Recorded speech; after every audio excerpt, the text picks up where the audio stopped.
Yes, natera omulabi waffe omulungi tukwanirizaako wano ku mikutu gyo emiganzi The Investigator ne TV10 emikutu egisunsula ensonga ne tugigusa eyo gy'otabeera nga bulijjo tambudde n'abakulu bano nja kubaleka beeyanjule then tukuwe ki ekiri mu luwombo lwe tukusibiridde olwaleero ku ssaawa eno ssebo nja kutusooka naawe.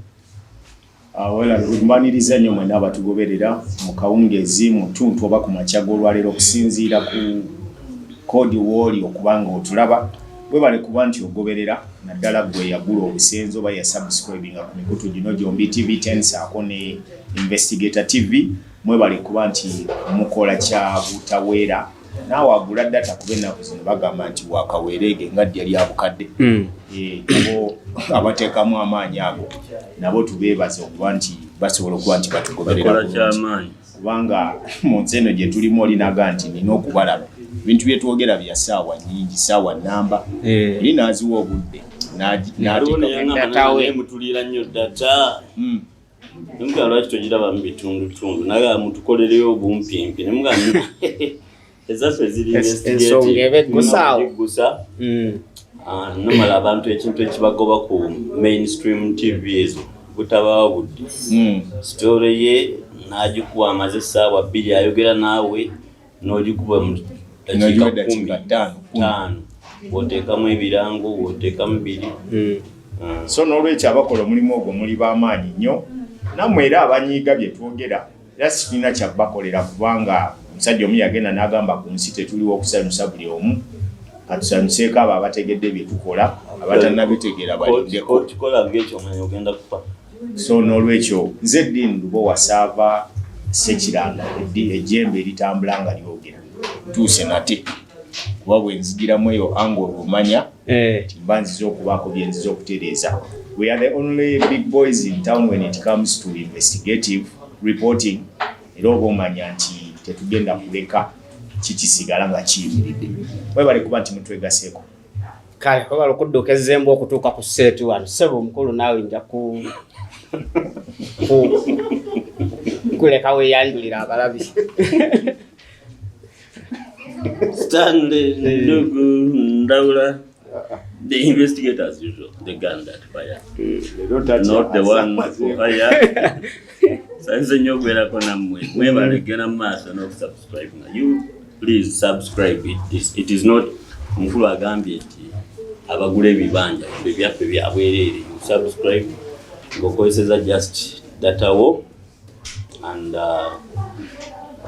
bure yatugambye go chogedde ene bure gula yagambye mbu twetaaga okuweza akakadde ka subscribers Waliwo n'abanze so yajja na subscribing nga leera omwogeredde kyayagala enkya bw'omwogera kyatayagala ndo kabirayo nga yani subscribing kati ate oluvannyuma n'addamu nali nvuddeko naye nkomyewo bye mukola mbitegedde nakapesa bupya so sanza okubeerako nammwe kaseera kasupu buli tuba nga twogerako nammwe especially messages ezo zemutuweereza zitulaga nti ddala kyetukola gyekiri topics nyingi zetukolako kati eri gye twabuddeko ya Simba Amannyo waliwo ettaka omukyala lyamwokeza engalo n'alita naye twagala ote n'ebirala okendeeze nekubwa maafi kale tukweyanziza mukulu Nduggu okutwala mu maaso nze Daniel Zinabba Mutatya the Prince of Journalism bw'otulabako bw'oti kololi ati sirulirwa naye ndowooza tujja kukitwala mu maaso nga twayita the informed colleagues kuba tufuna information nga tulina ogirelayinga ng'omulabi waffe naawe weere nekyojjamu olwaliro tugguse n'ensonga ya Oweekitiibwa Israel Mayengo ensonga eyo tenaggwa ekyaliko ebizibu Kashaija ne Bizibu basatti so ebizibu bikyali ku nsonga ye twagala okumanya updates zeziriwa anaatera okufuna justice nti lwakuba alwaniridde gavumenti zino ez'enjawulo okugeza ng'eno eriko nesalawo negamba nti compensating kemusiime olwa effort ze naye paka kati tanafuna justice cheba mu compensation tu nja kusooka ne mukulu Stanley Ndawula. You bring us to speed chi ekikyagaanye kese ekyatambula actually ntobuto ekyali kawere wano yakazaalibwa ku mikutu gyombi kuba tutandika tuba tusimbudde twasinkana wekitiibwa Mayengo. Is it not last week? Yeah, on Sunday. Last week I think on Sunday. Naye speed kwe bitambulira abantu bakankana, abantu bananagira, abantu bakola byonna. So waliwo ebintu bingi ebigenda mu maaso ebize nga bikyuka. Abali bakiririza mu nkukutu abamu beegaana kati, abali bakiririza mu lwatu abamu beegaanira mu nkukutu, ebintu nga biwanvu. Naye twafunye omukisa nga bwe twabasuubiza lwalino twaba endowooza zaffe okusinziira ku bye twajja ku muzeeyi kati ate ffe ne tusimbula ne tugenda mu Feud. Era mugana wange eddiini eyabaddeyo n'abategedde bye yajjeeyo bizibu bimu.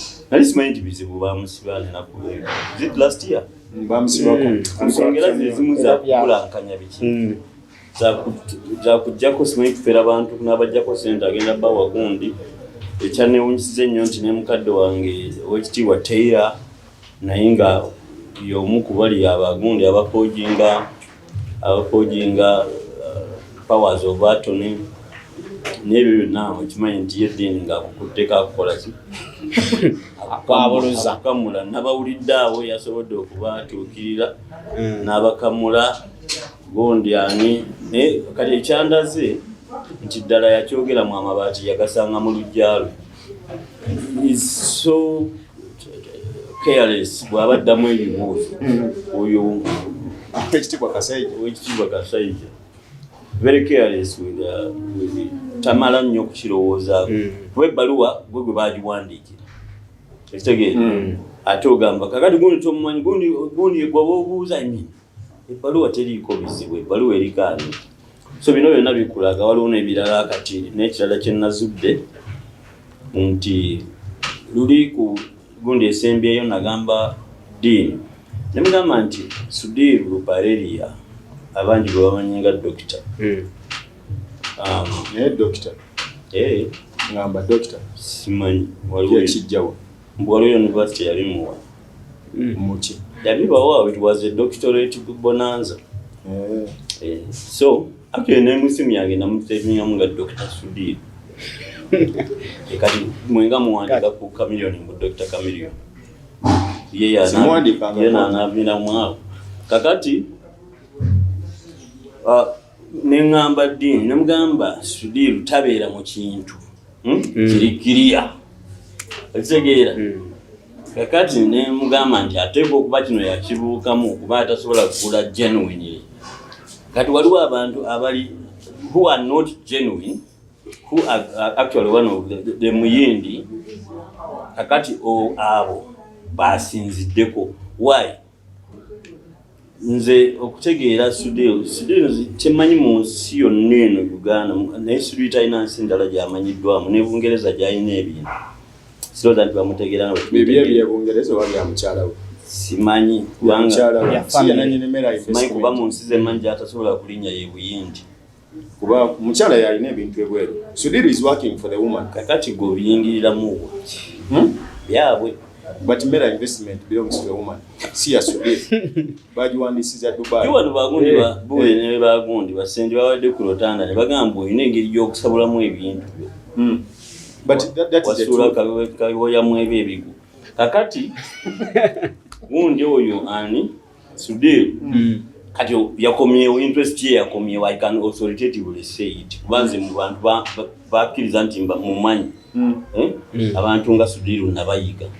Abantu nga President Museveni nabayiga ayogera kino naye nga amanyi kyakola kyaliko. Kakati waliwo obuwulire waliwo amawulire ga mukwano gwa mwoyo Michael Segawa kati RDC mukono agala nnyo kwogera amannya ga gundi abo oba nabawaabira n'okubawaabira I don't know. Kati buli lwagenda kuba y'omulimu gwe yamanyi mawulire nendi muzanyifu nti mainstream eya online mainstream media ya mubuuka ekitegeera kati tosobola kusanga stories zino zatera okuyisaawo n'ogisanga ku website zaffe ezitegeerekeka nti oba ogenze ku trumpet oba ogenze ku zonna ezo ezaba Richard Wanambwa ate nga bantu benyo naye waliwo ebisitole byatakola byatabawa so kati nze bwe ndaba bondi ezo nga zitandise okukola ki okuvaayo okwogera waye ezo nga zitandise okufulumya amawulire nga Sudhir akoze ki kati nyumira bulungi bwagenda kulwana naye bulungi nga ntegeera kyenkola ki kyenwanyisa oyo omusajja kati tutegeeza nti littaka abali claiming si batuufu yabakozesa asobole okuligula miliyoni ez'omunaana zeyali akola ki ayinza lukisala kati n'aliteeka ku nnya nga bwe mumanyi so sirina kubuusabuusa nti akirinamu omuki omukono ateekwa kuba kati interest ye ekomyewo kuba ndaba batandise okufulumya stories ezo kino kitusanyusa nti nekintu kye twatandiseko last Sunday abantu batandise okukola ki okusattira so nja kuleka nze muganda wange eddiini kuba yagenze mu field yakubidde abantu amasimu atutwalaganye mugundi then tujja kudanga amaze tubawulira episode eziddako so di kagoba kawadde gwe wabadde ku ground bwe twava wano bampa assignment ey'okugenda okulaba abasajja bano aboogerwako mu ngeri ki gye tusobola okutegeeramu ani ayagala okubba ekizimbe ekyo kubanga gwe toyinza kuŋŋamba nti president akubye essimu awandiise n'addamu n'awandiika n'abakungu abamu abatula ku custodian board ne bakuba amasimu ne batuuka okukakasa bw'ate n'otugamba nti oyinawo ky'otaddewo awo bw'ojjukira bulungi ebbaluwa ya president yali indicatinga bulungi nnyo yali addressingira minister so that means nti mu line eyaabo be twali tulina okunoonya minister ow'ebyensimbi Matia Kashaija yali ali ku front line esookerwako ddala bwe mutuukako namukubira essimu nga njagala tuuka waali ne mubuuza ensonga gye namubuuza mangu nnyo yayanguwa ng'ensonga gy'abadde amanyiko gye mubuuza olwali okwogera ku kizimbe plot 42 yena malirawo mangu ku Kampala Road ebyo ebintu bibuuze okitegera bibuuze bizibu nangamba bizibu omumanyi wa Custodian board nkuwe namba ye ne mugamba nagamba oyo gwoba obibuuza ne mugamba no nina kyenjagala okubuuza president yawandiikira gwe ebbaluwa era nga gw'osabye nti ateekeko n'omukono gwe okakase nti ddala yeetaaga ekizimbe ekyo n'oddamu ng'amaze okuwa ebbaluwa nkugambye ekizibu nsumbuwa ng'era bw'owulira mu ddoboozi lye bw'ayogera yabuukako mangu ku ssimu ne muleka.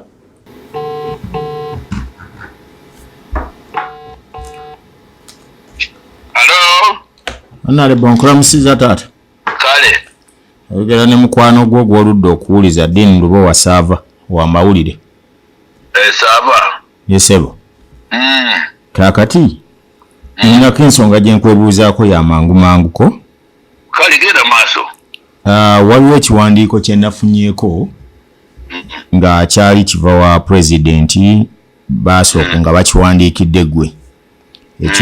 Ekyokuwa omwami amanyikiddwa nga Israel Mayengo ekizimbe ekiri ku plot 42 42 Kampala Road ekyali ekya Custodian board naye ensonda ziraga mbw ate mbw ekizimbe okigaanidde nenga honorable nga simusuubira kuba bw'atyo kamunoonyeko tulabe era kwe kukubirako mbuuze ki ekiganye abantu abakirinako claim bangi n'omuyindi in fact I think the muyindi repossessed the property kubanga you can check this later omugundu musajja gwe bayita Bizibu who is in charge of Custodian board matters omumanyi kwesimu ye jeje William Bizibu mumanyi kati mukubiro gwange mubuuze nti plot 42 lwaki tunagiwa gundi mukulu Israel Mayengo kubanga ekyakye mbadde mbuuzaako bulira tekayanga ate nkubulidde kakati njagala oli asiiba mu kintu honorable kyembuuzaako ekitono era kiralite ndala because what we know okusinziira ku records ebintu ebiri mu Custodian board that means nti abo abayindi baba babasasula ne bagenda then who is claiming nga ate baasasulwa nkugambye gwe kakati kubira bukubira bizibu ontegedde sebo waliwo abayimbi abatasasulwa nkugambye sisita bannange nkukubayi kubanga nze bwenkuwa amagezi ate gwe n'otandika okumpisa walala nkuvaako bwako bayi kale honorable bayi bwe tumala owuliriza minisita nakozesa obwangu nga manyi nti agenda ku briefingaani bizibu nenkubirawo mangu esimu ya bizibu teyakwata. To copy this caller tune for 700 shillings per month.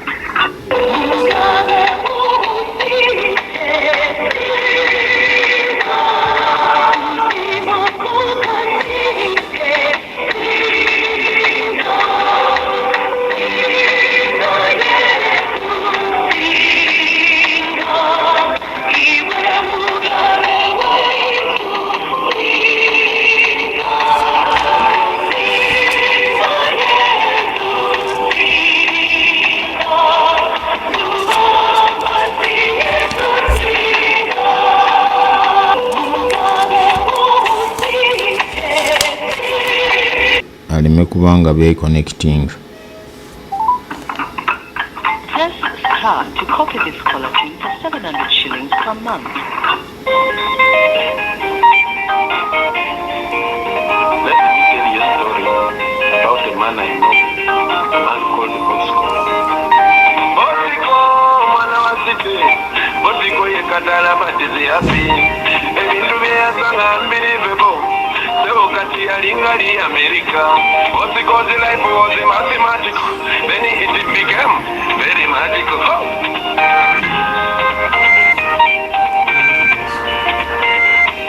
Bosco katala discovered that he was a mom.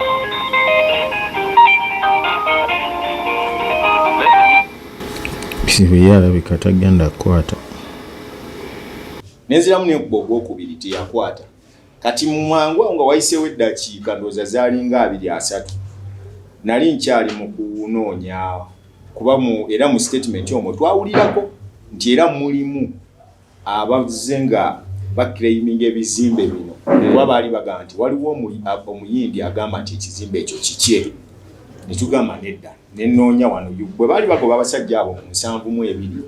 Waliwo abataagenda abaasigala wano nga bakiraiminga nti baazaalibwa wano. Mulimu Oweekitiibwa Regine Taylor.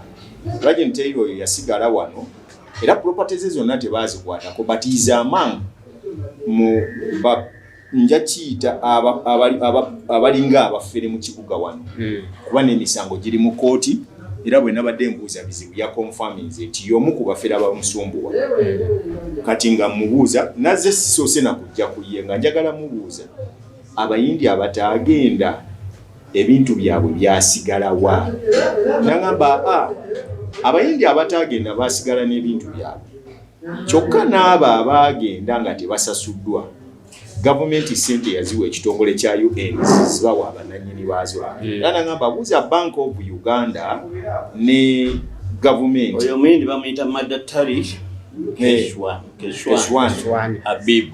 Kakati bwe mala mubuuza nangamba nti omanyi waliwo abafere abali wano naffe abatusumbuwa. Then I clicked in my mind nangamba abafere batya nangamba bava eno ne bateekayo simanyi powers of attorney ezitali ntuufu. Naye nga abantu abo abamu bali mu Canada, abamu bannannyini bizimbe bali mu America, abalala bali Bungereza. Nange kakati ne mubuuza nti gwe tewagenda ate obuzibu obusanga wakuba properties zo zaasigala wano.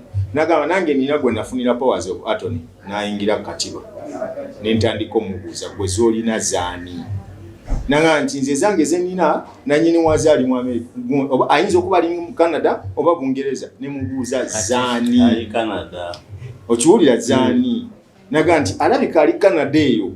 Kati wentandika omulemerako ennyo omubuuza ne mubuuza nannyini waazo omumanyi wali omulabyeko nti nedda simulabangako. Ne mubuuza now you're brokering to who? N'abuukako waya. Nanga natuka n'okungamba byenjogera biri rubbish. Era nga bw'owulira mu ddoboozi bwannyonnyola. Kulamusiza ssebo. Seba Oyogera ne Dean Lubo wasaava munnamawulire. Onkyaye ennaku zino sikyakulaba oba wavaamu mu ggwanga.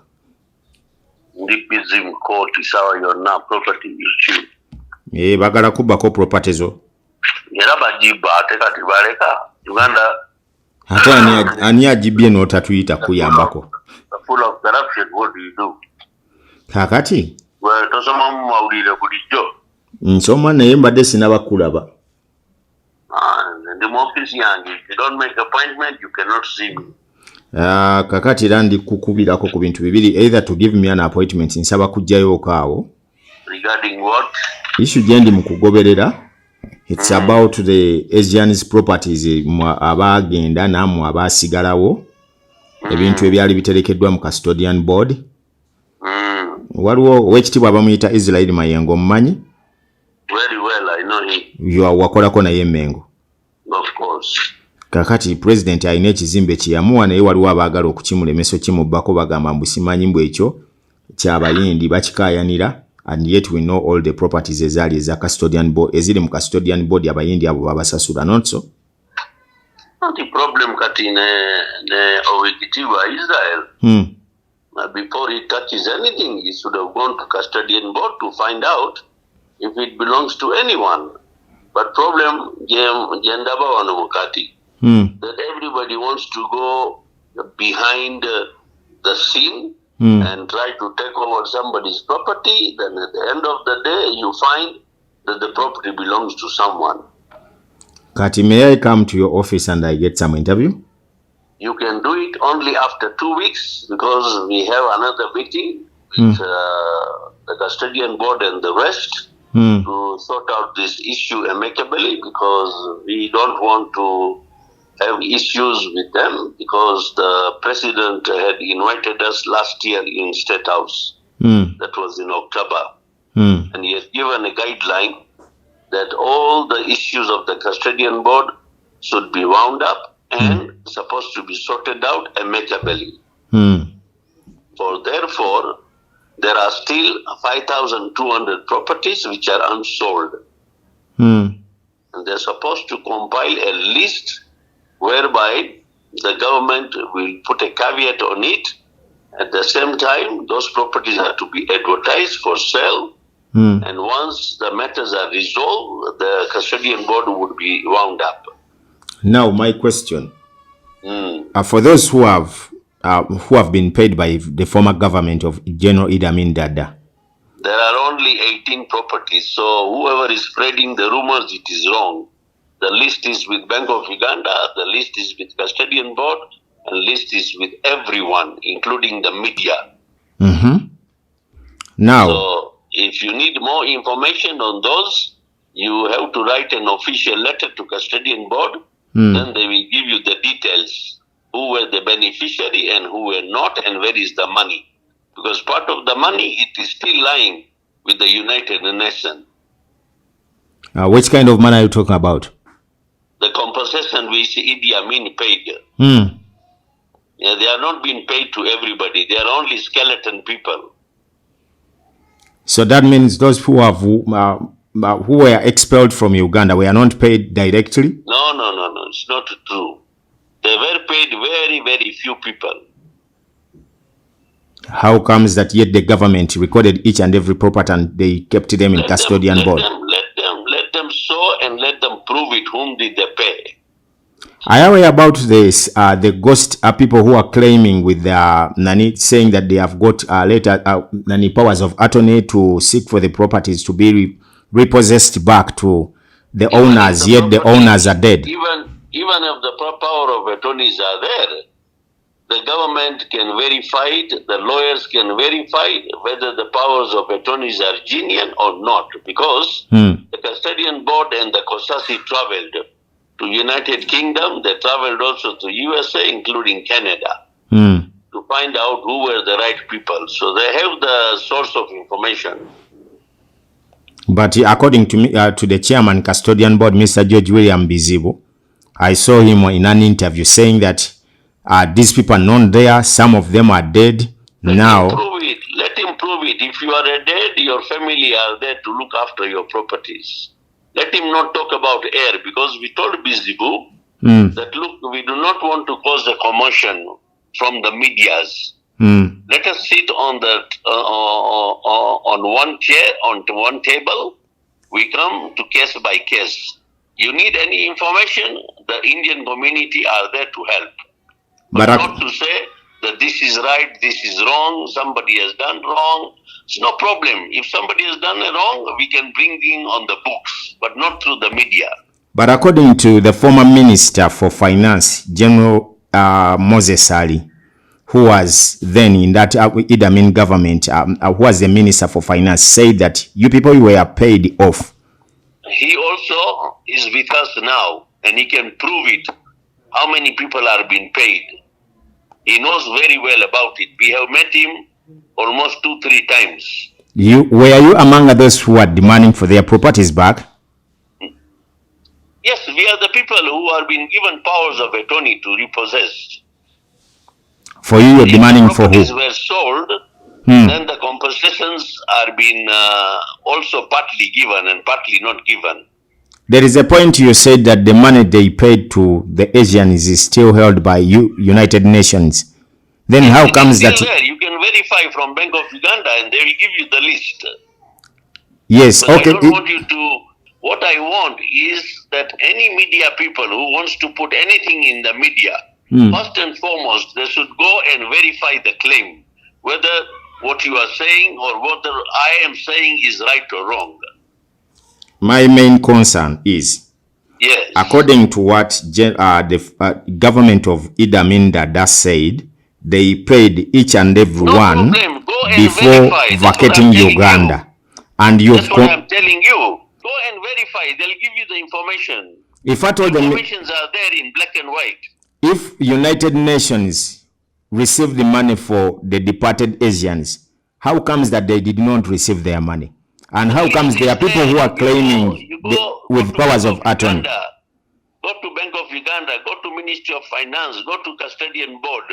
They'll give you the list whom the money was paid. Then my last question, were you among the Asians who were expelled from Uganda or you remained in Uganda? No, we are Ugandans. I mean, said so, the Ugandan can go even if they want. But we remained. So the Ugandan Asian who were born and brought up in Uganda were not affected at all. Now you are working under whose powers of attorney? It's the client who gives you the powers. Who? Like anybody else. I beg your pardon. It's the clients who gives you the power of attorney to repossess their property or the compensation. But are you aware of the people who are, the ghosts who are claiming that they have powers of attorney, yet it is not there? Let them come and prove it. There is no problem. The world is full of a bunch of thugs. But to prove them that they are a bunch of thugs, you have to bring the evidence on the ground. Like you are saying, that there are so many ghosts. So let those ghosts be brought on the table and the verification can be made. And we are here to assist. Okay, Owek, I will get you back. I will get back to you in the 2 weeks' time you've said. No problem. You say, what is your good name? My name is Dean Lugo-Wasava. I work with TV10 Ganomazima. It's an investigative, yes. D-E-A-N. Yes, like the Dean of Student. Now I'm the Dean of Journalism. Dean Lugowa. Yes. And which media are you representing? TV10 Ganomazima. TV10. Yes. Okay.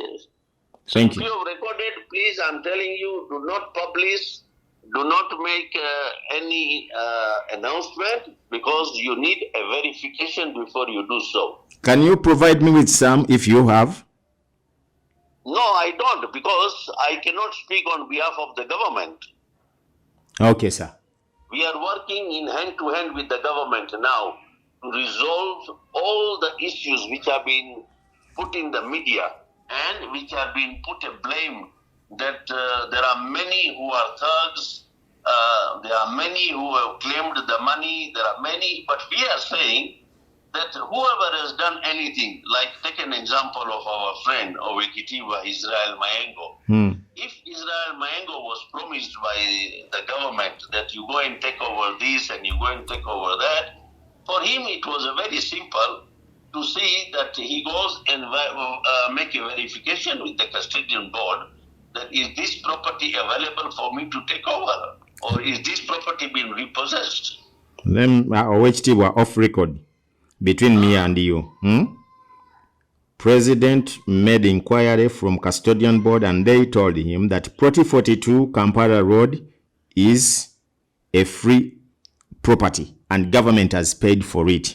So they granted it to Owek.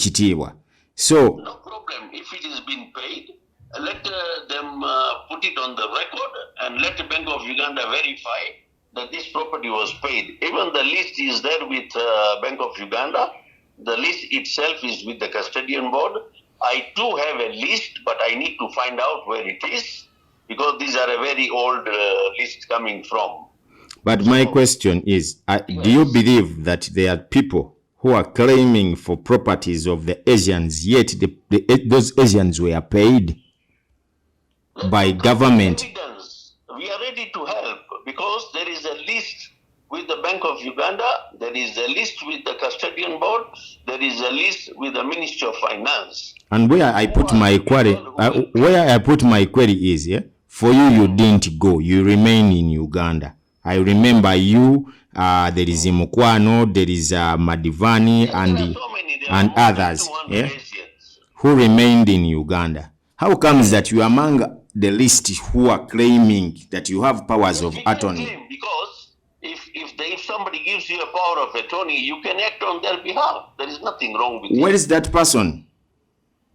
That person could be in Canada, it could be in America, it could be in India, it could be in England. Why didn't he come back to Uganda and claim his property so that he can hand it over to you? Sorry? Why did that person whom you're saying that he has given you the powers of attorney, why didn't he come back to Uganda and prove that he was not paid? You need to come back. Do you need to come back? You can appoint anybody. Uganda is a free and fair country. Yes. Are you scared to be in Uganda? You can appoint anybody. Now I'm asking, are you scared in Uganda? Sebo, you don't understand what I'm telling you. You can be there anywhere in the world. And anyone can give the powers who left the property behind. But to prove that that person is not a ghost, he would have come back to Uganda. How do you know that he is a ghost? Because he's nowhere to be seen and someone claiming the property. What you are talking is rubbish. Not rubbish, Owek. Kubanga. You don't understand the concept, what I'm saying. Kyembuuza Owek. My property. Owek kyembuuza. Then I give you a chance. Owek kyembuuza. Gwe wasigala wano tewagenda. You're not giving me time to speak. What I've given you the entire time to speak. It is plenty of time to speak, but kyembuuza oyo claiming yakuwa powers of attorney. You don't want to listen to me. Simple as that. No. Owek tuwuliziganye. Natema. Then nga tumaze okukaya nawo tukayanye twawunzise tuyombye. Kuba natuuse ne ngamba okay, let me zero down to this gentleman. Kubanga mu bitabeeri waliyo abantu abaliyo nga yalaba bulabi n'atunula kubanga jjukira Uganda Gazette eyina list y'ebintu ebyo byonna ebyali ebyabayindi ebya Custodian Board. Kati abasajja bano abakulu pya bali mu Kampala wano bagenda mu Uganda Gazette ne batunulira property eziriyo. Na checking alabe eno bagitunda tebagitunda. Nanyini wayo bamusasula tebamusasula kubanga Moses Ali confirmed to Parliament and even other members who were asking him under Kosasi. N'abagamba nti buli kizimbe kyolabe kiri Kampala Road twakisasula cash down. Sente zaabwe ne tuzibawa. Kampala Road gye twongerako kwe kuli neno Plot 42 tulese olwaleero. Then bwe tuva ku ekyo n'agamba nti abayindi abalala abatasasulwa sente zaabwe twazikwata ne tuziteeka mu kitongole kya UN betwaziwa bazitwalire bannannyini baazo babasasule. Era that agreement is between Bank of Uganda and UN. Kati we nabuuza gundi nga naye akimanyiko. Yes, Bizibu ne Teira waako. Teira n'agamba ne sente ezimu ziri eyo buuza Bank of Uganda emanyi sente z'abantu abo we ziri n'abamu bagenze bazibasasula abalala tebannaba. Ne ngamba okay. Kati jjukira these two institutions tezisobola kukola kye bayita Bulanda naddala when it comes to UN. Nti ebajuwadde sente za kusasula gundi nezigaanira. Ekyo kyali tekisoboka. Two, government ya Amin yali a bit strict nnyo kuba n'ekizimbe kino kye twogerako mu 78 yakigabako ng'akiwa mukyala we.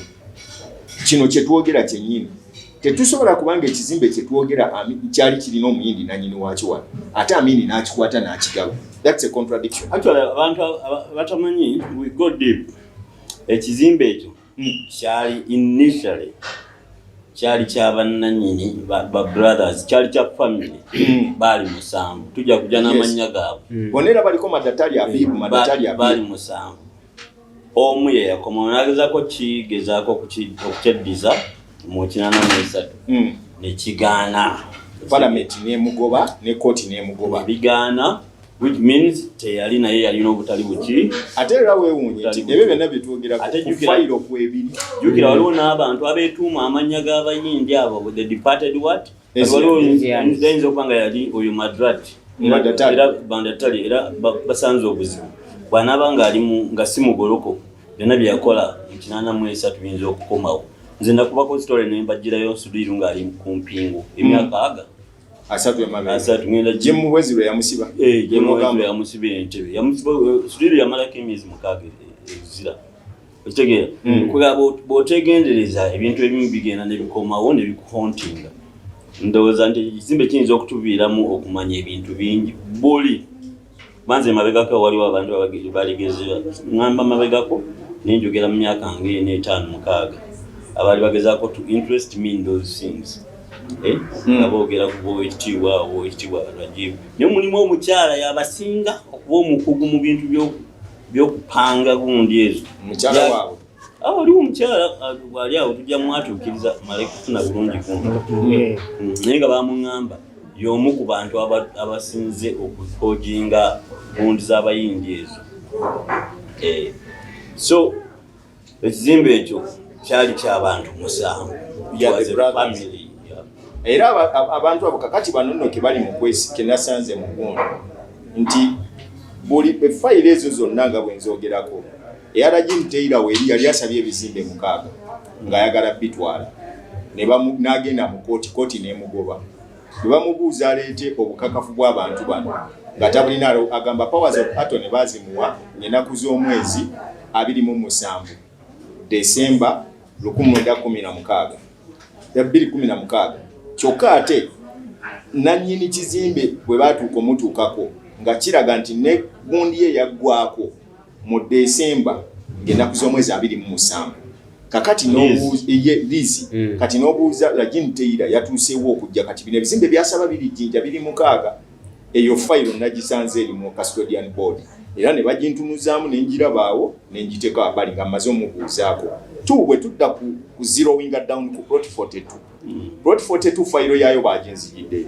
nenjitunuulira kati akutte fayiro eno ye yabadde amanyi agenda kumbulizabuliza mu fayiro yeti nze nazze nina ebibuuzo ebyange binjagala omubuuza strictly why are they not giving out the property to the person gwe bagiwadde nandeetera mu 1900 nangamba ekizimbe kino kiri ku freehold tekiri ku lease nti ba brothers bali baakigula ne babeera nakyo ne mubuuza nti okay kakati awo tusimbe wakati bwe baba baakigula ng'era ogamba 75% of the shares zaali zisigadde mu bannayuganda baawano era baali baqualifyinga butuufu okubeera ba citizens of this country baafuluma balagawo tebaliiwo wano ne mugamba ekyokubiri kijja kitya okuba nti ekizimba ate ekyali ku freehold ekitegeeza nti nanyini wakyo yali alina ekyapa ekyapa ekyo kiri luddawa nakyo tebakyogerako ne mubuuza ekyokusatu nti bwe baba nga baali basigadde wano nga tebaagenda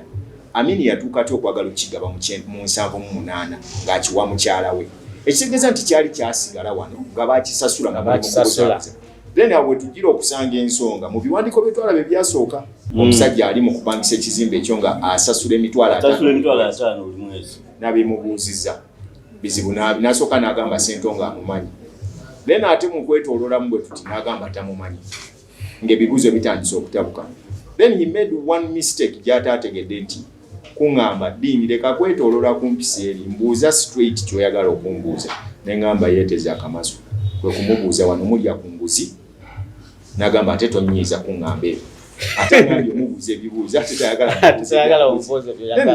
nembuuza kikyayagala tu kwe kumubuuza nti Dr. Sudhir yali akubiddeko essimu okusinziira ku gwe b'omuyise dokita naye nsimanyi nti dokita kakati n'angamba I'm not so sure then bwe mulemerako ennyo ne mubuuza nti waliko ebizimbe ebirala bye mwali kye kibalobera okuwa Mr. Mayengo ekizimbe kye n'agamba nti ebyo minisita yabimanyi era nga bw'owulira ayogera minisita yabimanyi neŋŋamba bwe kiba nga minisita yabimanyi minisita bwe namukubidde yaŋŋambye mbuuze ggwe gwalina information n'agamba minisita alimba buli kimu akirina naye ayagala kwejjako ki nsonga eno ne tusirika then mu kweyongerayo ne mubuuza nti ekizimbe kino kimanyiko nti mwali mukitembeeyezaako Custodian Board Dr.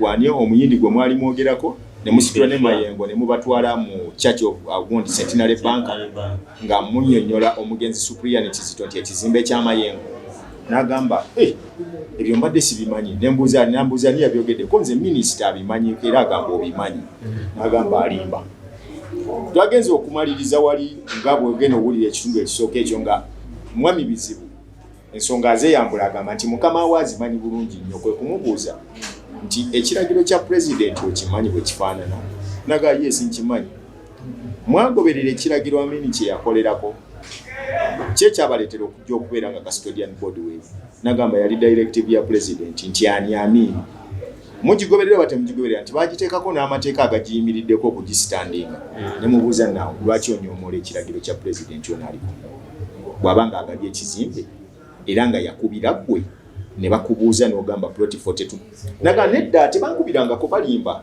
kwe kumubuuza pulezidenti yategeera atya plot 42 nagamba waliwo abaana abaagala okuba muzeeyi Mayengo bamulimbalimba nti baagala mutwala wa pulezidenti baagala mutwala wa pulezidenti baagala mufunira ekizimbe mu muzeeyi Mayengo kyaliko takimanyi kati ate mwami Bizibu y'omu I don't know whether oba yabadde mentally sober I'm sorry to use that word but yatuuse ate n'agamba bino biri off camera but me I can't stay in front of you when I'm off camera it is very rare yangambye nti mwami Mayengo mumanyi twali naye mu lutalo ne president beemanyi ati neŋŋamba if at all someone beemanyi atakana emiya person is atamanyi kati mu brokalinga nti ate mutwalewo omuntu gwe beemanyi oba tufunagana bulungi ebigambo bya muzeeyi Mayengo Bizibu bw'obiwulira ndoza tugenda baleka mbadde nkubuzeeko naye mbadde nkunoonyako emisana nga tofunika nze Dean Lubo wasaava ndi w'amawulire nkola ne TV10 gano mazima twali tusisinkanyeko awo ku property yali eyakasiwukira gye twali tubuuza ku Nalubwa Market kakati waliwo ensonga eyaze ku mmeeza yange naye ne mbagamba nti nga tetunafulumya story mwami Bizibu mumanyi kansooke munoonyeko twogeremu ekwata ku plot 42 Kampala Road next to Mapera House nina ebbaluwa gye nalabyeko president gye yawandiika ng'alagira minisita wa finance Matiya Kashaija oweeyo ekizimbe ekyo okikwasa ow'ekitiibwa Israel Mayengo oluvannyuma lw'okuba advising nti ye property yali eriwo bwe mbadde njogerako n'ow'ekitiibwa Matiya Kashaija ngambye no ebintu ebyo mwami Bizibu yabimanyi mukubira akubuulire njagala kumanyaako kiki ekiremesezza okuwa ow'ekitiibwa ekizimbe kye ekiremesezza actually ne president yayogera bungi mu bbaluwa ye n'agamba nti waba tewaliwo nsonga yonna ekizimbe basobola okukiwa muzeeyi ani Mayengo Israel kati obuzibu bulimu there is some misinformation ate ng'emu etwalibwa muzeeyi Mayengo kenyini n'abamuliraanya bamwetoolodde the fact of that property is nti ekizimbe ekyo bananyini kyo baali bantu 1 2 3 4 5 6 nga balina undivided shares asooka yali General Products and Traders Limited omulala n'aba Daratani Madatali Habib omulala yali Fiduciary Madatali Habib omulala Imatadatali Madatali Habib omulala Sijatali Madatali Habib ng'abayindi bwe babeera nga bafaanaganya amannya ati era nga bonna balina property eyo eri freehold namba 6 5 ploti 42 President de Kampala Road. Kampala Road. And at the time of expropriation, property that is 1972. Property yalina kumutiena ajibanja kona kantu. Eteka bali wandika eridiza abayindi ebintu byabwe. In 1982.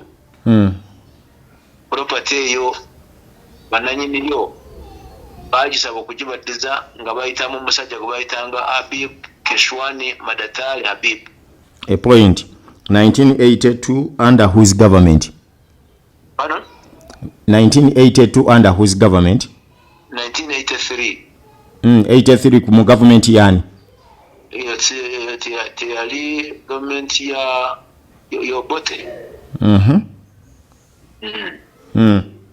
Then omugenzi no President Yamin by that time. Yali alesa gidde property eyo ewebwe eguzebwe MS Cairo Stores Limited. Ate oluvannyuma era mu 78 n'alagira property eyo ewebwe Beya Amini. Kati awo wembuliza ekibuuzo ebintu byonna ebyabayindi abaagenda ebiterekebwa mu tterekero lyolina erya Custodian Board lyokulira basasulwa oba tebasasulwa?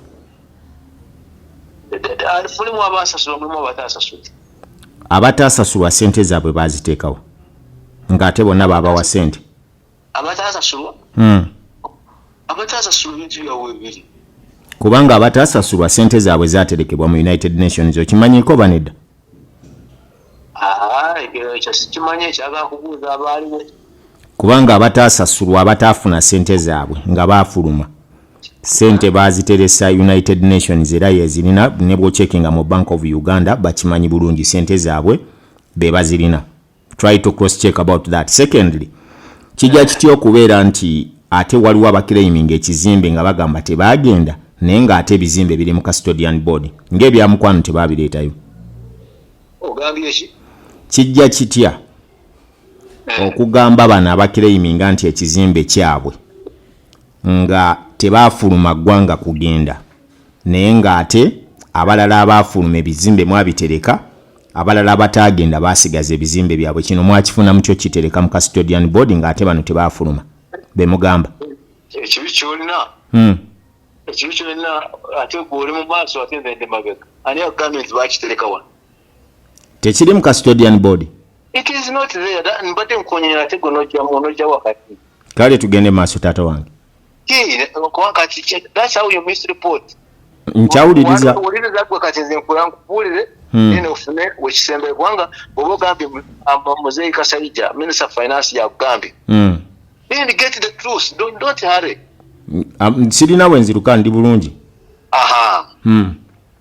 Kati bw'olaba ebbaluwa ennaku z'omwezi 2 ogw'omunaana mwaka 9 from Immigration Department bananyini kizimbe bano bonna they were regarded by the Constitution as Ugandans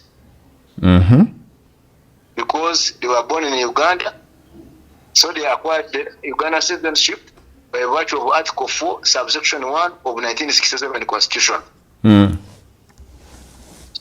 Then bw'okutunuulira ku property eyo General Products and Traders Limited was incorporated as a registered company in Uganda. Kubanga 70% of its shares were held by Ugandans, thus making it a Uganda company. Yes, sir. Then Muteka nga kyali kiri nti bananyini ebizimbe eng'ebyo they would not be expropriated kubanga byalinga by'abana Uganda.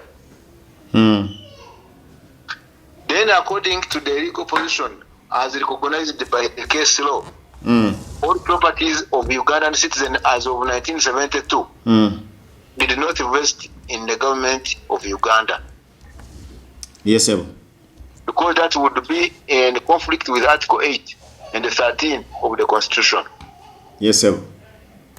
Then Echirala, in 1989, Yes, sir. waliwo contestation mu kooti era ku lw'ekizimbe kino. Okitegeera? Nkitegeera, sir. Then that property as a freehold. The case was in court. And in court, there was a consent by the Attorney General and the owners of the property. And it was agreed that the property be repossessed. Repossessed to who? To the owners. Now, according to the letter. Wait. Byaleta tobyagala. Soko uliza soko mali kunyanya deni tuku baruwa. Kale sebo. Yes. And that omusango ku mukoti wali namba Rwenda 95 of 1998 mu High Court ya Uganda. And a consent judgment was entered. When a consent judgment was entered, a letter of repossession was given to the owners of the property by the Minister of State of Finance. Yes, sir. When the letter was issued by the Minister by the Minister of State of Finance, yes, sir. in the meaning of the law, the owners were free to repossess their property. And as per the Attorney General's advisory of 11th March 2023, and in conjunction with the case law, a minister bweyawandiika ebbaluwa ng'eddiza bananyini b'ekizimbe ekyo. Yes, sir. Custodian board became functus official. Kyekitegeeza ki ekyo? Nti tetukyalina bukwate, tetukyalina buvunaanyizibwa ku property eyo. Kakati olwaleero ate mugikozesa ki? Bananyini bwe balimu teryagikozesa. Kubanga bwe yadde toyagala kujjukiza kiwandiiko mwami Bizibu. Bwe president bwe baakubuuza ku kikwatagana ku property eyo, gwe wennyini gwe wagiwaayo ng'ogamba eri available, ate olwaleero ogamba nti eriko nannyini waayo. Don't you see that it is like a conflict of your words? Actually nakwewunyiza n'okwewuunya kubanga kyawudde nkuddamu n'olwaleero. Anawudde eddoboozi lyo ng'ogamba nti bambuuza. Actually that is political gimmicking. Mwami Bizibu, osobola okumpayo interview one on camera? I can't. May I come to your either your office or wherever you are? Come to our office to get information, to get a file. Today or tomorrow? You can come tomorrow in the afternoon. Let's meet it. It is contradictory, it is misleading, it is misinforming. No, not that way. Now for you have started to misinform. No, what the president because I reported according to what I've seen in the letter of the president. The letter of the president is saying that if that property is there without any encumbrance. That's the phrase if I'm not mistaken, according to what I've heard. Eyo ye phrase gye mulonzeemu ng'ate mmwe mwalonda ekizimbe ne mukibulira president ituwa ekiri. Teri yamubuulira. Ate yatuuka atya okugaba plot 42 president tayinza kugaba bugabi nga tasoose kubuuza. President yagaba, president yasaba nti wekiba weekiri. Consider. Let's meet tomorrow at around that time, Mr. Bizibu. Okujjako for you, oba oli obsessed nti bagabe, then wekiba kiri gy'oli. Ate nze ngaba ntyo mukama wange nga sinza alina obuyinza. Gwe alina obuyinza. Wekiba weekiri, there's nobody who can asobola okugeya directive ya president. Kakati kyengenda okusaba mukama wange. But we can also not mislead the president. Because you're my good friend. Let's meet tomorrow. Tufunagane ekituufu. Oleme kubeera ng'ogamba nti nno mbwa misinforming the public. And nga nange ngamba nti you're disobeying the president's order. Nalabye gundi, nalabye analabe kumkutunga Muziri Mayengo ayogera. Webale kubanga otugoberera ekyo nakyo kinsanyudde. Naye ate Muziri Mayengo nze saakumudamu kubanga omusajja mukulu, omusajja jjajja wange. Saagenda kumukutunga mbe nkino nakiri naye nze osobola okunziramu kuba nze ndi mutabani wo. Kiba kirungi okufuna facts. Kakati enkya tukwatagane, ngenda kujja kusawa zompadde tukwatagane neyanziza nnyo. Mufune facts mu reporting basing on facts. Nze ate nkwagalako kimu toyinza kugaana kumbuulira mazima. Ate ne file yajjikulagana enkulu nganzi ejuweri muli kiwandiko mwekiri. Neyanziza onompaako kopi? Nja kuwa buli kyoyagala kopi yonna kasita okisaba mu bulambo okufu nti oyagala kopi yonna for good intentions. Neyanziza. Yes sir. Kale sebo beera bulungi. Kale. Kongo tutaayo okuddayo kwoge wa Muzeeyi Mayengo. We have a clip ng'agamba amanyi Ssentongo. Ate mu makkati wali nga interview mutabukira. Naga Ssentongo simumanyi. Ne mubuuze emitwalo 5 agasasula. Kuba agasasula Custodian but naga sigamanyi. Naye ng'ate ekipapula kiraga bwe tukikulaga nga bwe kiri awo. Kiraga nti mwami Bizibu yabadde asayiningira ssente ezo emitwalo 5. But remember the Mr. Bizibu bwe baakwata mu 2021 anti-corruption. Era ngeri kuli ate there is also another clip nayo ngenda giprovidinga. Nga yakadde okuva e London ne mu America bagenda n'abatuuzi n'abakungu ba Kosasi. Mwami Bizibu yennyini n'akola interview ku TV y'eggwanga enkulu gye bayita UBC. N'agamba tusanze nga 97% of abantu abakireiminga ebizimbe bino bafere. Some of the former owners died something back. They don't have letters of probate. They don't have letters of administration. They have nothing to show to these authorities so that they can transfer title. So what these people have decided, they have decided just to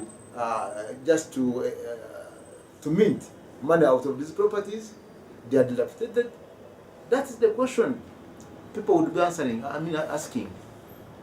How come that somebody repossessed the property in 1992, but to date, somebody has not added in a facelift?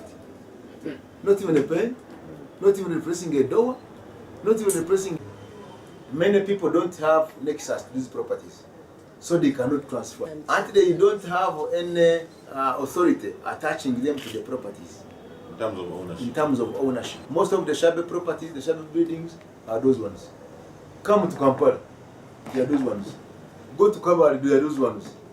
Go to Iganga, they are those ones. Masaka, they are those ones. Kamuli, they are those ones. Because people are not sure of what they're investing in. Tebaliyo ne powers of attorney ze bakireiminga teziriyo bannannyini baaza abamu tubasanze bafa, but is the same person saying kuba namubuuziza nga tufundikira omuntu wayogere yagambye namubuuziza omuyimbi ono gwoyogerako madatali omumanyi naga simumanyi nembuuza wali obalabyeko tisibalabangako nembuuza naawe yoseyinga ekizimbe kiriko nannyini kyo ani nagamba we are dealing with agents as he says openly tulina ba agent nemubuuza ba agent bakolera baani naga nange simanyi so kale kikulaga nti bwe tugamba ayinza jatu kigumirako nnyo mpa gavumenti ekitiibwa naye bwe tugamba nti the center doesn't hold anymore kyemba ntegeeza tiamini ne president bwe yali ayita swine bwe yali tamanyi tete abantu bangi bamulabawo teyasoma teyakola ki yawa directive n'abawo ennaku 9 ne bafuluma nefuuka ki ne lifuuka etteeka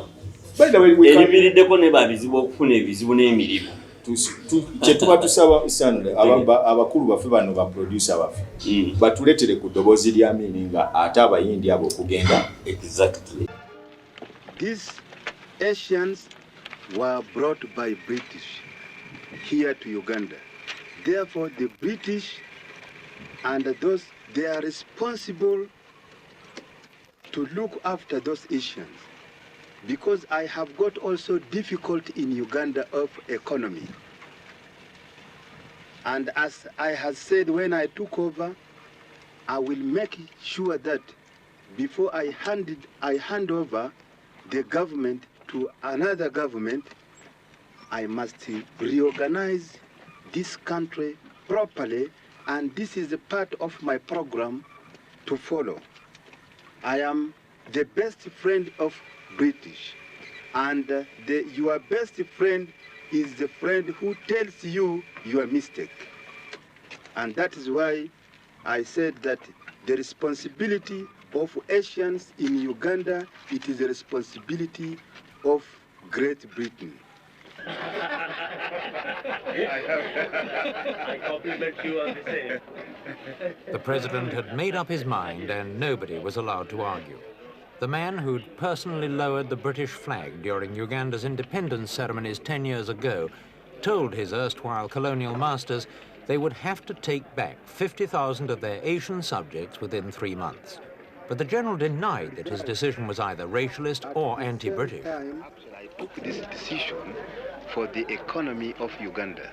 And I must make sure that every Ugandans get a fruit of independence.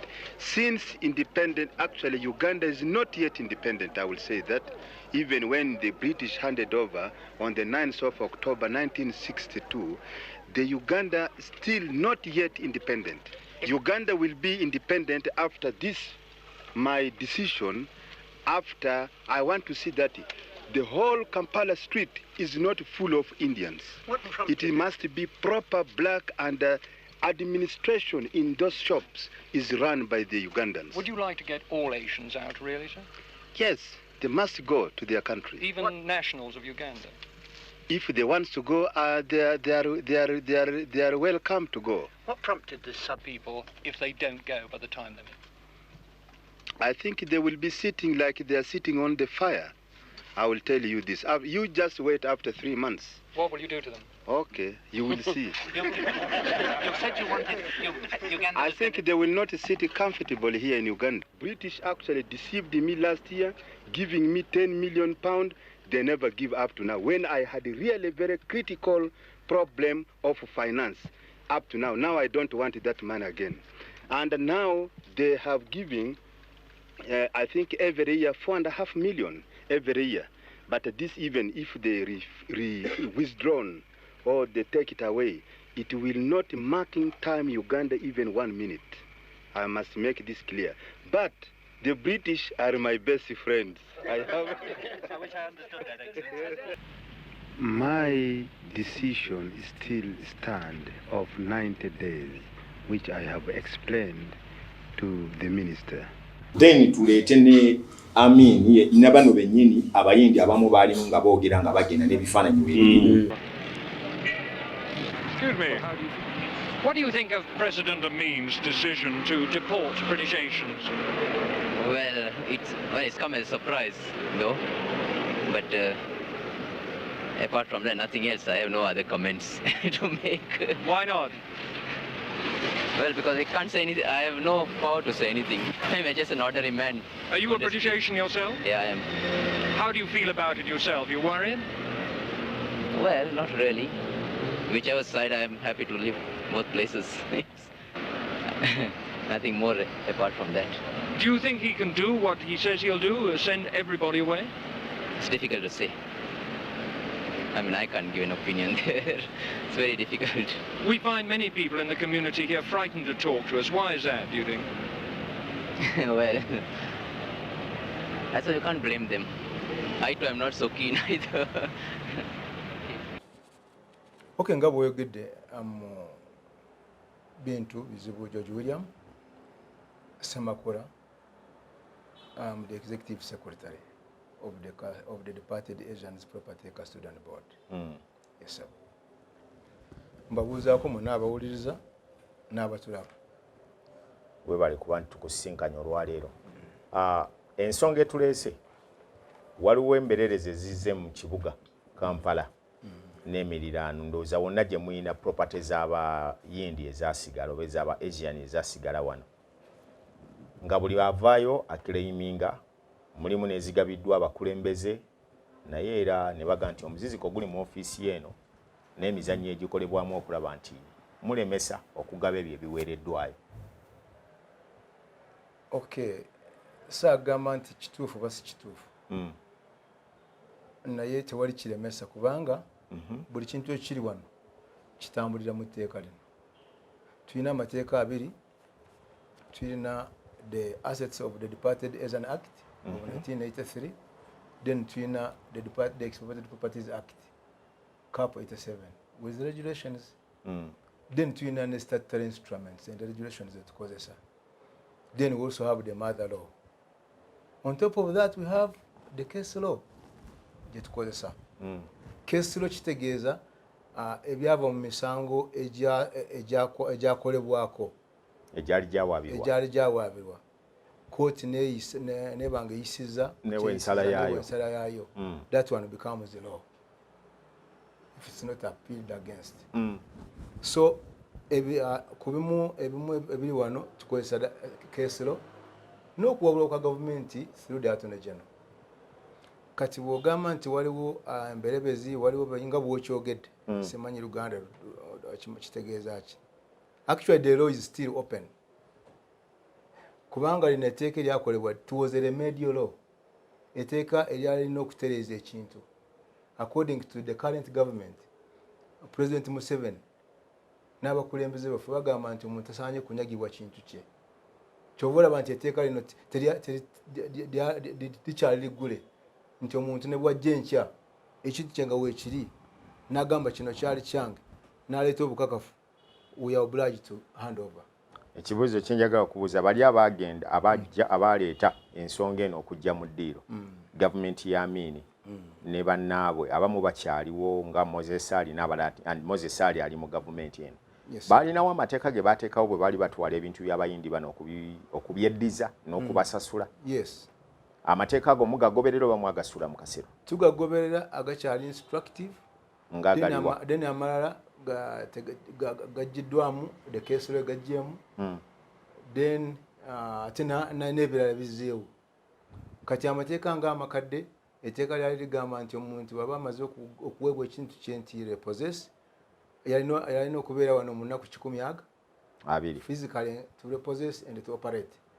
Naye kati eri according to case law bagamba nedda omuntu alina bwannannyini kintu kyange bwekiba kiri mu Uganda nze ndi America lwaki ogamba nti mbeerewo.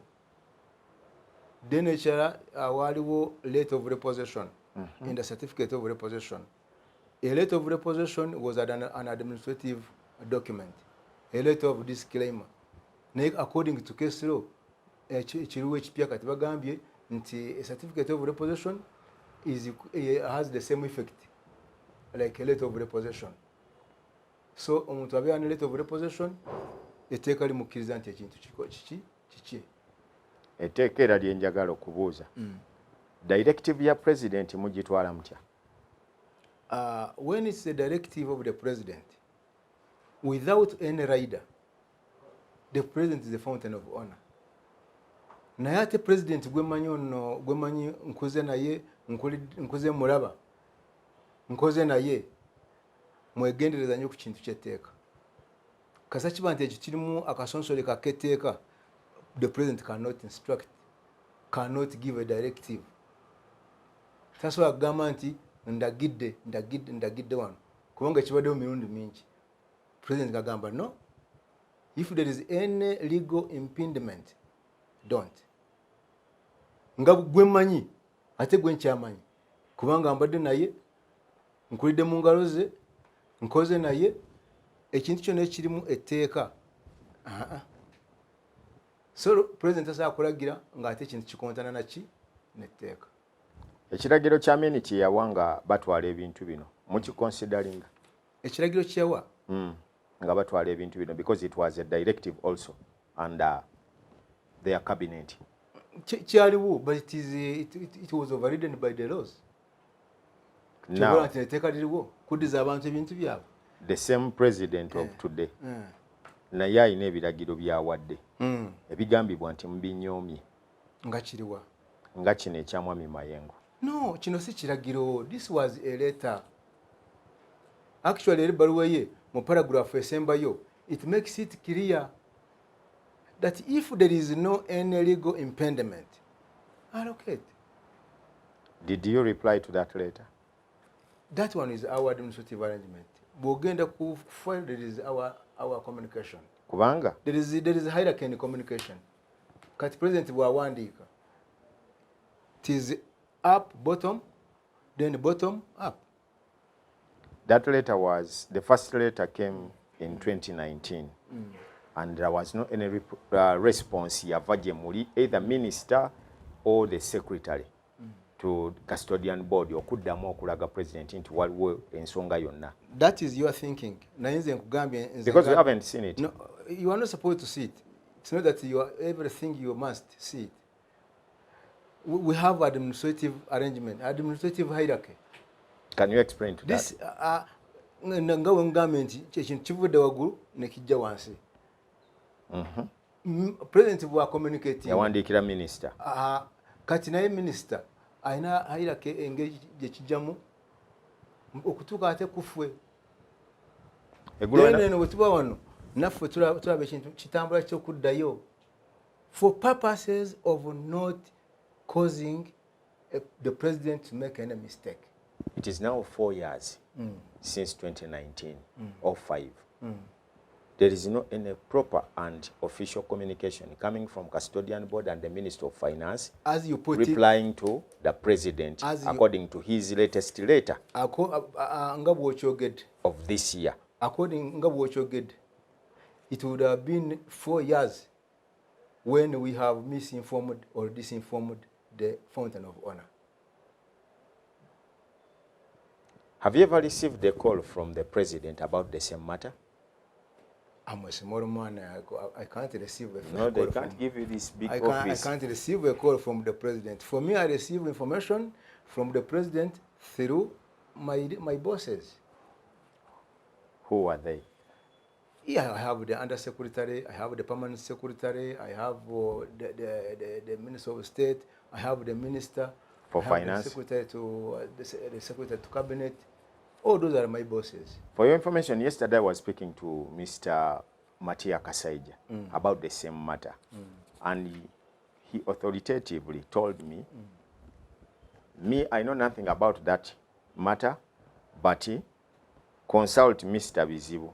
He knows each and everything, and I briefed him. That was his statement. And he told me, should I give you his number? Please contact him. And he gave me your number. Yensonga lwaki nakubidde agamba gwosibye buli kimu kyonna gwakimanyi. Actually, I cannot answer that because if I answered it, that is a very big insubordination. If you talked with the minister at your level, at that level, that is different, and I can't really explain that because I don't know why you talked to him.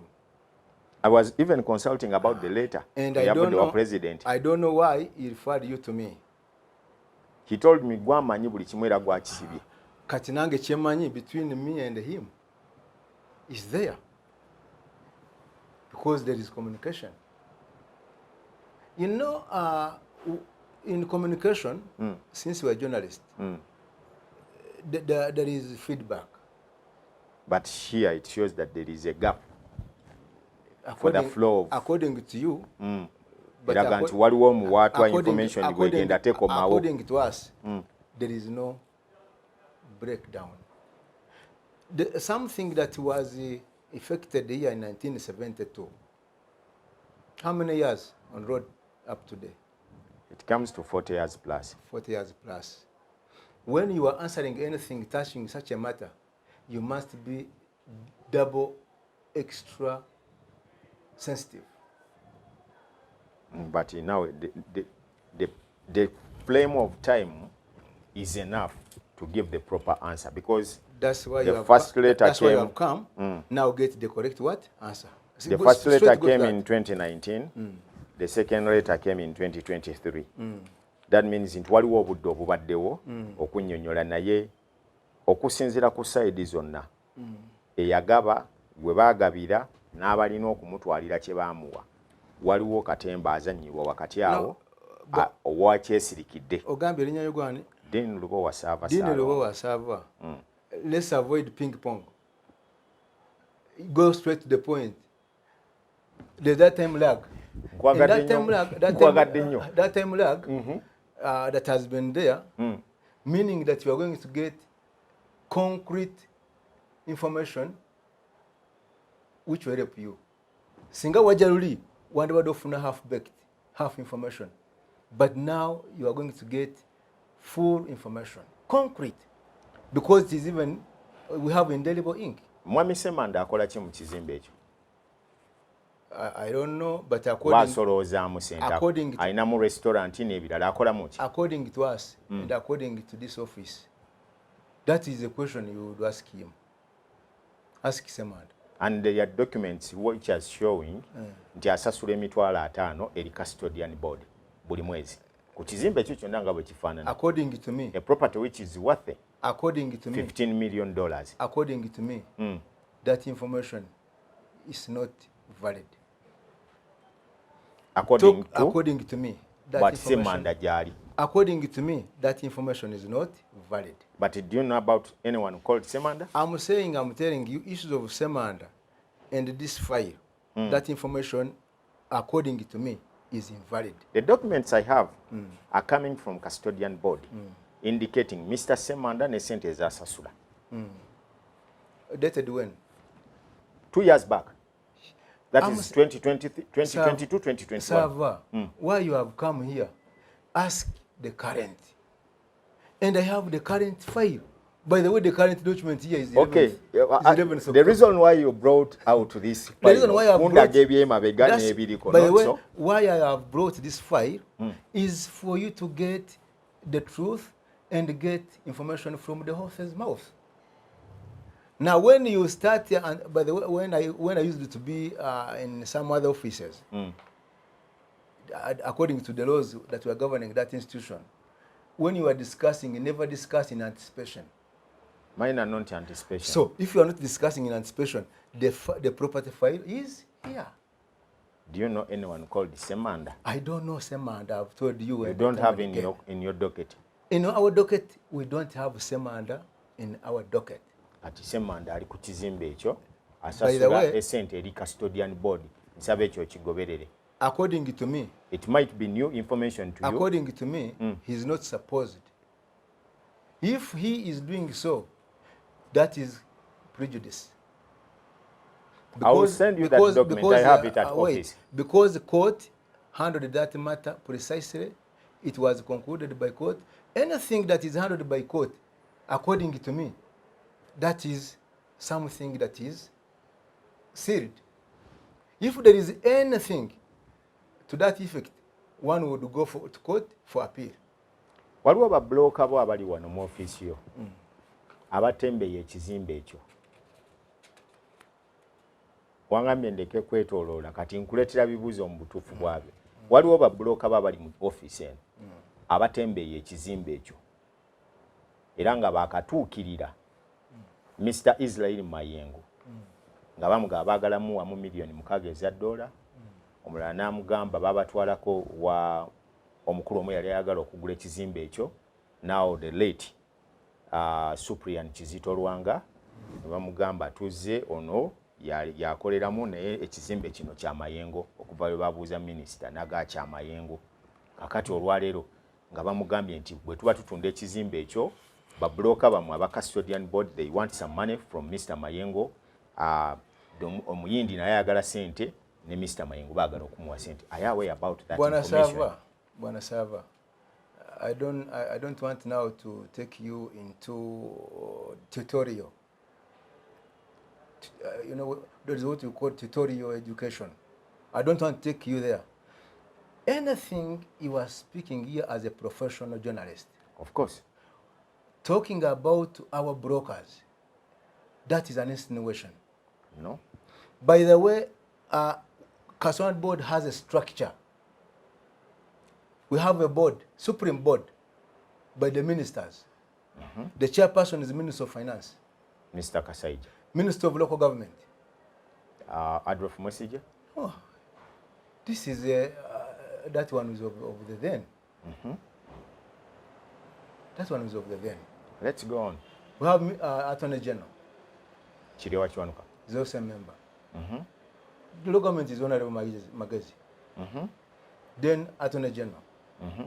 Then we have Minister of Cooperatives. Then we have Minister of Lands. Then 2 presidential nominees. Those are the members of the board. Is General Sale among the members of that board? That is the one appointed by the president. We go on. Then we have the investiture committee, which is headed by Mr. Turuomo Spencer, and other members, Hirome Sabehe, Mayanja, Madam Irene Opiojuru, and now the current new person. Those are the people supposed to handle issues of custodian board. Now, So anybody called an agent of custodian board is an imposter. And since you know, you better help police arrest such person. not the police of Uganda. Because the police of Uganda we have, they leave the actual matter and they go to non-essential issues. Bwana Sava, learn to believe in institutions. That is the institution we are having. Mr. Bizibu, and it is on record. Nyambye ndeseko incidences eziwerera ddala. I remember one time, you remember, najja wano ku nsonga yakasiwukira. The file you showed me openly, nenjitwala eri police. Up to now they have ever tebalina ne kibakola n'ekimu. If I tell you what they did on that file, you can even. Bwana Sava, the good thing I have lived in Uganda, I know what was there, I know what is there, and I can expect what is affront. We have institutions.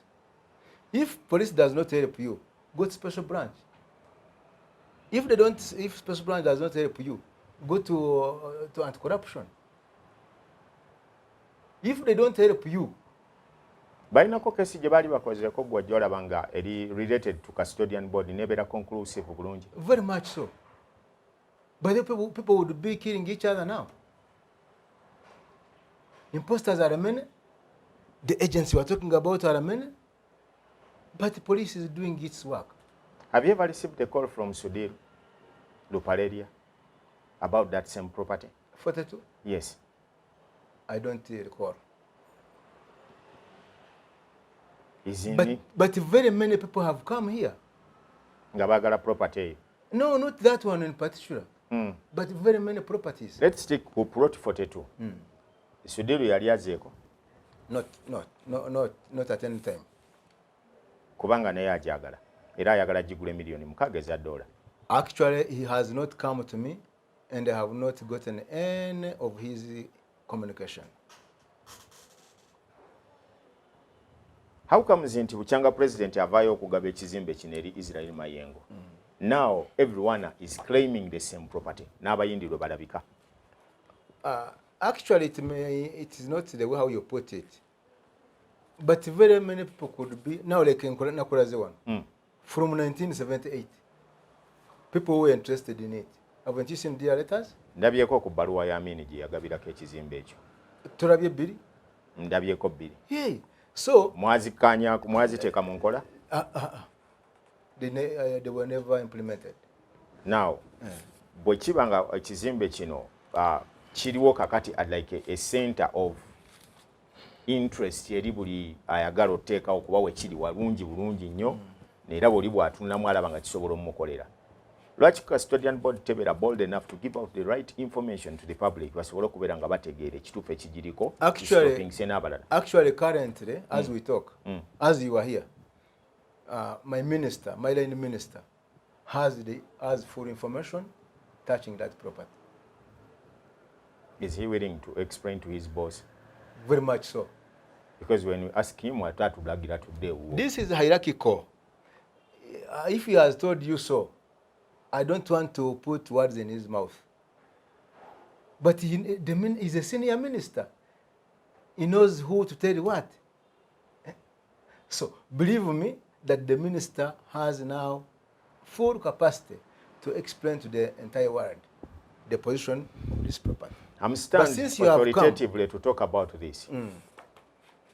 From this office and your minister's office, information flows saying that nti mulina kye mwetaaga okusobola okulirizinga fayiro eyo.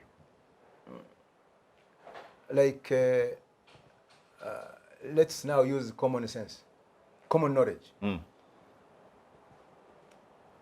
I know we are now on television.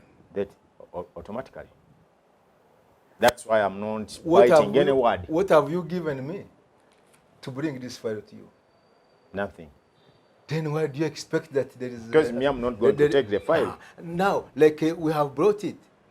I have it with you. Will information change? No. It will not. That's why I've showed you information of 1978. And by the way, bear with us, you people. You read page to page, paper to paper, cover to cover, to get to the truth. Haven't you seen documents of 1978? I've seen them. Therefore, whoever is trying to talk here, that there is chicken to kidogo people want, that is either mudslinging or political gimmicking. So that means politics have entered into this office. People can be trying to politicize it. People can be trying to mudsling. Even some people these days incite. People could be inciting. And that's why I also reservedly agreed with you. That is, instead of talking from the backyard, come. Because this is public what? Office. Public office.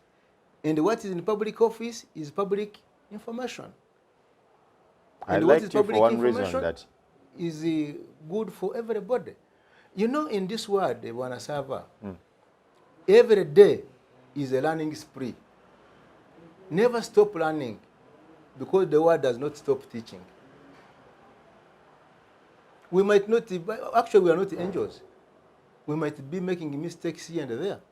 We can't be 100% perfect. But there is always room for learning. And when you learn, you gradually do better. Now, back to 42. If at all you say the property is not available, what could be the best solution or the best response you can give to your boss? The best response, actually, that is a very wonderful question. I don't want to talk about the reasons why His Excellency wanted to compensate, or as you put it. I don't want to go there. But I would be zapping. Actually, I'm not the right person to talk about the president's intentions and why. I'm not the right person. But if the president wants something in good faith for a general cause, the way I see, the way I know Mzee Mayengo, there is some general cause. There can be a way to handle, and that is now by the minister. For us, we get orders. Actually, I cannot tell you that I have this solution to Mzee Mayengo. I communicate to my boss. But your boss seems to not to be interested in this matter. Don't incite me against my boss. I've told you, and believe me, that I'm not inciting anything. I'm speaking according to the way he has responded to me. Hey. For me, the hierarchy and the protocol is I communicate to my boss. Then sorry, my boss, your boss now has the right information. Yes. And my boss has the right to communicate up front. He can decide some solutions or some other ways, depending on.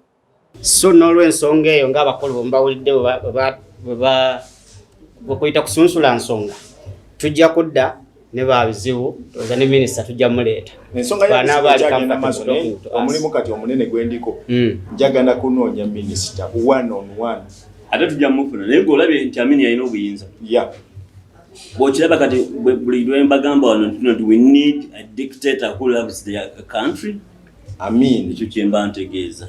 Bino ebintu by'olusidiiki olw'okugira balonzi bange, you know, you meant, and by the way, omukulembeze okubeerawo ng'anyumirwa nnyo ng'abantu waliwo gana agasajja agakukyala agawasa abakazi agata respecting abakazi.